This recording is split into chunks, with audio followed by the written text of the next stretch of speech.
Krosak-krosak gedebuk. Di tengah kondisi tersebut, tiba-tiba ada sesuatu terjatuh yang mengagetkan mereka bertiga. Bunyinya seperti buah mangga yang terjatuh dari pohonnya, yang kemudian bapak juru kunci tersebut berdiri dan mendekati asal dari benda jatuh yang tadi. Dewo dan Dewi hanya terdiam di tempat sambil merasakan ketakutan, yang kemudian juru kunci tersebut kembali mendekati mereka sambil berkata, Buah mengkudu ini sebagai pertanda jika keinginan Mas dan Mbak ini sudah didengar dan dikabulkan oleh penguasa gaib di tempat ini. "Oh gitu ya Mbah. Sekarang buah ini harus kita apakan Mbah?" jawab Dewo dengan sopan. Makanlah buah itu bersama istrimu, Mas. Di tengah malam yang gelap itu, Dewo dan Dewi saling pandang seperti ada rasa ketidakpercayaan terhadap perintah tersebut. Walau demikian, akhirnya mereka berdua berusaha memakan buah mengkudu itu sampai habis. Baunya lumayan menyengat hingga membuat Dewi ini hampir muntah-muntah. Setelah itu, Dewo dan Dewi beserta juru kunci mengakhiri ritual pada malam itu. Di akhir perpisahan, juru kunci mengatakan beberapa hal.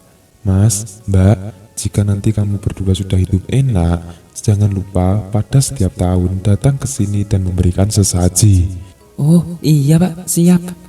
Dan nanti jika kalian udah sukses, Mas dan Mbak jangan sering-sering membersihkan rumah dan diri kalian ya. "Hah, maksudnya kita berdua ini dilarang mandi dan nyapu rumah gitu Mbah?" jawab Dewi dengan nada yang sedikit terkejut. Iya, karena hal itu bisa membuat rezeki kalian pergi. Dan satu lagi Mas, nanti kalian berdua harus sering-sering merenovasi rumah walaupun rumah kalian dalam keadaan sudah bagus. Singkat cerita, apa yang menjadi keinginan mereka berdua kini sudah menjadi nyata. Usaha toko yang awalnya kecil kini sudah berkembang dan menjadi besar sekali. Semua pesan dari juru kunci tersebut mereka lakukan dan tidak berani melanggar. Dengan harta yang ia miliki saat ini, mereka bisa merenovasi rumah setiap saat. Meski rumah mereka terbilang cukup mewah, namun rasanya terlihat kurang asri. Karena mereka memang dilarang sering-sering membersihkan rumah. Mungkin itu yang membuat rumah mereka kurang enak dipandang mata. Karena keadaan rumah mereka sangat rusuh sekali, mereka sering diprotes anaknya. "Mah, rumah ini kok kotor sekali sih?" Ya maklum lah Wi, aku dan bapakmu kan sibuk ngurusin toko, jadi nggak ada waktu untuk bersihin rumah. "Ya udah, kalau begitu aku bersihin sendiri ya Mah." Ah nggak usah Wi, "Loh, emang kenapa Mah?" kalau mama bilang jangan ya jangan. "Tapi Mah, aku tuh malu jika teman-temanku kesini dan melihat keadaan rumah kita kotor seperti ini Mah." Sudah, bantu aja ayahmu ngurusin toko aja sana. Tak hanya soal rumah, soal pakaian pun Dewa dan Dewi juga tidak terlalu memikirkan. Padahal dengan uang yang mereka miliki saat ini, mereka bisa membeli baju merek ternama beserta tokonya.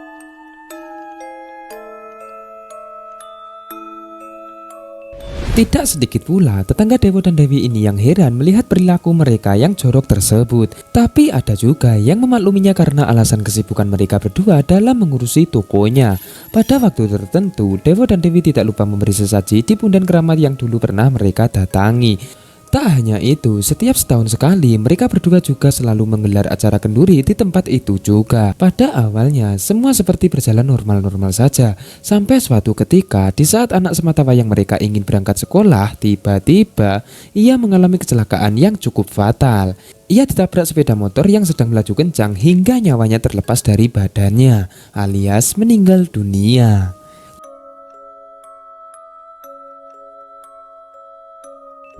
Dewo dan Dewi terpukul sekali terhadap peristiwa itu. Setelah kehilangan anak tunggal mereka, hidup mereka benar-benar merasa kosong. Mereka seperti tersadar bahwa selama ini sebenarnya ada sesuatu yang hilang pada diri mereka, yaitu ingatan mereka kepada Tuhan Yang Maha Esa, yang selama ini telah memberikan mereka hidup.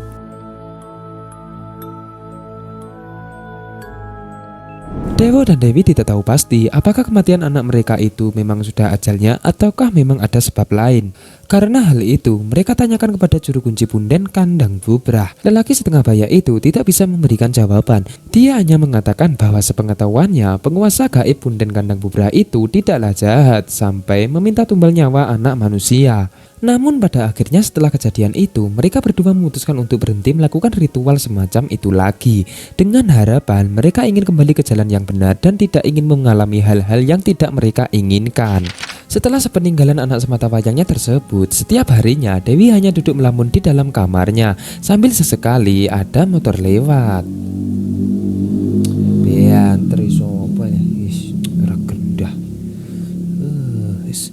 Sambil sesekali ia menangis sambil memukuli bantal yang ada di sana, hingga pada akhirnya Dewi pun jatuh sakit. Karena hal itulah membuat Dewi ini harus dirawat di rumah sakit selama beberapa bulan lamanya. Bukannya ada kemajuan, malah penyakit Dewi ini semakin lama semakin parah. Dewo amat sangat merasa kebingungan hingga pada akhirnya ia menjual tempat usaha beserta isinya untuk biaya perawatan istrinya. Namun sayangnya semua hal itu tidak bisa menyelamatkan nyawanya Dewi. Ia meninggal pas tepat 100 hari setelah anaknya meninggal dunia. Dan kini Dewo tinggal di rumahnya seorang diri. Dan tamat.